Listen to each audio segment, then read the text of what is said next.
Hyderabad Kavuru hills పరిధిలోని బేగంపేట గుట్టల వద్ద జేహెచ్ఎంసీ అధికారులు చేపట్టిన కూల్చివేతలు ఉద్రిక్తతలకు దారితీశాయి.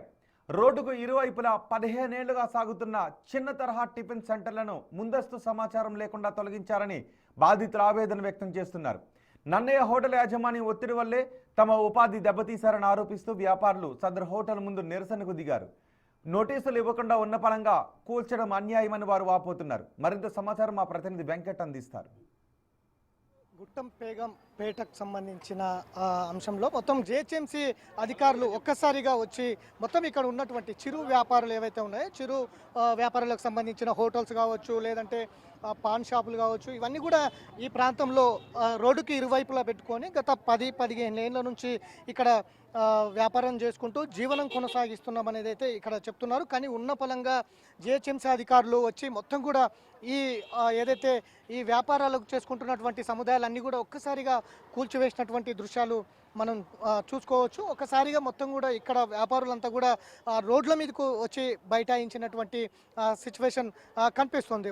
ఒక్కసారి ఈ ప్రాంతం అంతా కూడా ఉద్రిక్త పరిస్థితులు నెలకొన్నాయని చెప్పుకోవచ్చు. గత 10-15 ఏళ్ళ నుంచి ఇక్కడ వ్యాపారం చేసుకుంటూ ఉంటున్నాం. కానీ ఉన్న ఫలంగా నోటీసులు ఇవ్వకుండా ఏమి ఇవ్వకుండా ఈ విధంగా మొత్తం కూడా కూల్చేయడము, ఈ విధంగా సామాన్ అంతా కూడా రోడ్డున పడేయడము, మొత్తం కూడా ఇదంతా కూడా వ్యతిరేకిస్తున్నటువంటి సిచ్యువేషన్. మొత్తం ఒక్కసారిగా ఈ వ్యాపారులంతా కూడా రోడ్డు మీద బైఠాయించినటువంటి పరిస్థితులు ఇక్కడ ఉన్నాయి. పక్కనే నన్నయ్య హోటల్ అని కూడా పక్కనే ఉంది. ఈ హోటల్కి సంబంధించిన యాజమాన్యం ఒత్తిడి వల్లే ఇక్కడ జిహెచ్ఎంసీ అధికారులు వచ్చి రోడ్డుకి ఇరువైపులా ఉన్నటువంటి చిన్న చిత్క వ్యాపార సముదాయాలన్నింటినీ కూడా కూల్చిపడేశారనేది కూడా ఇక్కడ ఉన్న వారందరూ కూడా చెప్తున్నటువంటి పరిస్థితులు ఉన్నాయి. ఒకసారి మాట్లాడడానికి ప్రయత్నం చేద్దాం ఏం జరిగింది అనేది. ఏం జరిగిందమ్మా, ఎందుకు కూల్చేశారు? ఇప్పుడు ఇది హోటల్ నన్నయ్య హోటల్ అని 2 ఇయర్స్ అయింది పెట్టి. ఈ జనాలందరి పబ్లిక్ గరీబ్ వాళ్ళు గుడ్చలు వేసుకొని టిఫిన్ సెంటర్లు పెట్టుకొని బతుకుతున్నారు. 20 రూపాయలు 30 రూపాయలు టిఫిన్ అమ్ముకొని బతికేటోళ్ళు వాళ్ళంతా. ఒక 100 కుటుంబాలు ఉన్నాయి.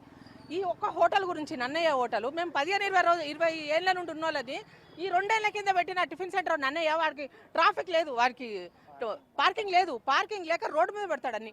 రోడ్డు మీద పెట్టడం వల్ల మొత్తం ట్రాఫిక్ జామ్ అవుతుంది. దానివల్ల డబల్ పార్కింగ్ చేస్తాడు. దానివల్ల మొత్తం వీళ్ళని పార్కింగ్ ఇబ్బంది అవుతుందని చెప్పి గుడిసెలన్నీ పీకేస్తే ఇప్పుడు పార్కింగ్ లేని వాడిని ఫస్ట్ అది కూల్చాలి కదా. వాడికి నోటీస్ ఇచ్చిరట. ముందు నన్నయ్య కూల్చిన తర్వాత ఇవి కూల్చాలి. దాన్ని ఏమనకుండా ఈ పబ్లిక్ గుడిసెలు ఎట్లా కూలుస్తారు, టిఫిన్ సెంటర్ ఎట్లా కూలుస్తారు, ఇంతమంది పేదల కడుపులు ఎట్లా కొడతారు, రోడ్డున పడేసారు వాళ్ళందరూ. చూడండి పాపం టిఫిన్ లాగా భర్తలు వదులు చచ్చిపోయిన వాళ్ళు, చిన్న చిన్న పిల్లలు, ముసలోళ్ళు, వీళ్ళంతా బతకటోళ్ళు అంతా 100 మంది పొట్ట కొట్టిరు. ఇవాళ ఇది మొత్తం అంతా అందరిగోళమే కదా. ఇది న్యాయమవుతుందా? ఇది చెప్పండి. ఇప్పుడు ఇస పెట్టినారు హోటల్, ఇది మొత్తం పేదవాళ్ళు మొత్తం. ఒకసారి ముందుకు వెళ్దాం. మొత్తం కూడా ఈ ఏదైతే చిన్న చిన్న టిఫిన్ సెంటర్స్ కావచ్చు, ఇవంతా కూడా కూల్చేసినటువంటి విజువల్స్ కూడా మనం ప్రత్యక్షంగా చూసుకోవచ్చు. ఉన్న పలంగా కూల్చేయడం ఏంటి అన్నది వీళ్ళు ఇక్కడ అడుగుతున్నటువంటి పరిస్థితులు. ఒకసారి లెఫ్ట్ సైడ్ నన్నయ్య హోటల్ ఉంది. నన్నయ్య హోటల్ కూడా నోటీసులు ఇచ్చారు. కానీ ఈ నన్నయ్య హోటల్ని కూల్చకుండా మా వ్యాపార సముదాయాన్ని కూల్చడం ఏంటి అనేది అడుగుతున్నారు. సార్ మేము ఇప్పుడు నేటికి 11-12 సంవత్సరాలు అయింది సార్ ఇక్కడ మేము హోటల్స్ ఓపెనింగ్ చేసుకుని ఉన్నాము. ఈ ఏరియాలో ప్రతి ఒక్కరికంటే నేనే ముందు హోటల్ ఓపెన్ చేశాను. నేను ఇక్కడ ఉన్న వాళ్ళందరికీ ఈ 1 కిలోమీటర్ జనాలకి నేను ఇక్కడ చేశాను. నన్ను కొట్టడానికి నేను 10 రూపాయలు 30 రూపాయలు టిఫిన్ పెట్టుకొని బ్రతుకుతున్న ఆడదానికి నాకు భర్త లేడు. నాకు 2 చిన్న పిల్లలు. నాకు ఆ పిల్లలు పెంచుకుంటూ ఈ రోజుకు నేను ఇలా బ్రతుకుతాను. వీళ్ళు కోట్లు ఖర్చు పెట్టి కూడా ఇక్కడికి తెచ్చే పెట్టారు ఈ హోటల్స్. డ్రైనేజీలు ఇలా పొంగుతాయి, అప్పుడు కూడా ఎవరు పట్టించుకోరు. డ్రైనేజీలు పొంగినాడు అసలు ఎవ్వరు, ఏ మనిషికి వ్యాపారాలు కూడా ఉండవు. డ్రైనేజీలు పొంగితే ఎలా వస్తారు సార్ నడిచిన వాళ్ళు? వీళ్ళకైతే పెద్ద పెద్ద కార్లు వేసుకుని వస్తారు, పెద్ద పెద్ద వాళ్ళు వస్తారు. ప్రతిసారి మాకు ఇదే ఒక బాధ. మొన్న శుక్రవారం వచ్చారు, ఇలా తీస్తామని చెప్పారు.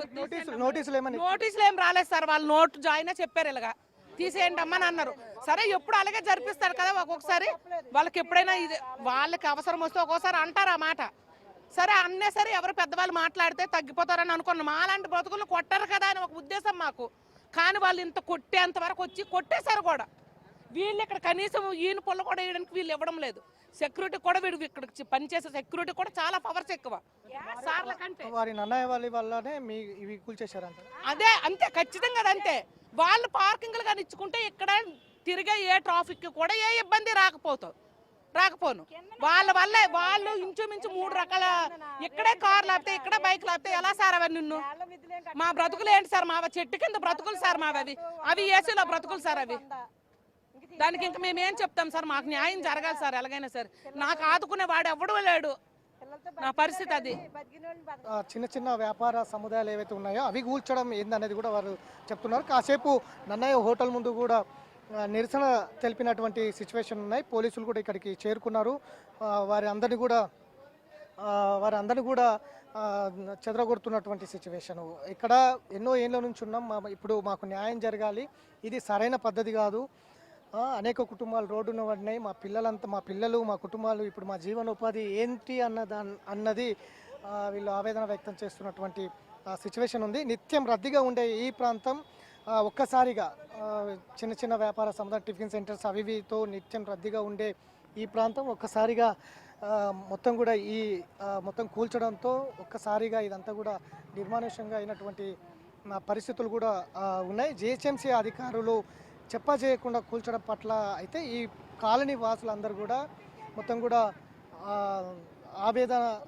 ఆవేదన పడుతున్నటువంటి సిచ్యువేషన్ ఉంది. న్యాయం చేయండి, మాకు రోడ్డున పడేయడం సరైనది కాదు, ఏదైనా సమాచారం ఇవ్వండి, నోటీసు ఇవ్వండి, నోటీసు ఇవ్వకుండా సమాచారం ఇవ్వకుండా ఈ విధంగా నేలమట్టం చేయడం సరైనది కాదన్నది వీరు ఆవేదన అయితే వ్యక్తం చేస్తున్నటువంటి పరిస్థితి.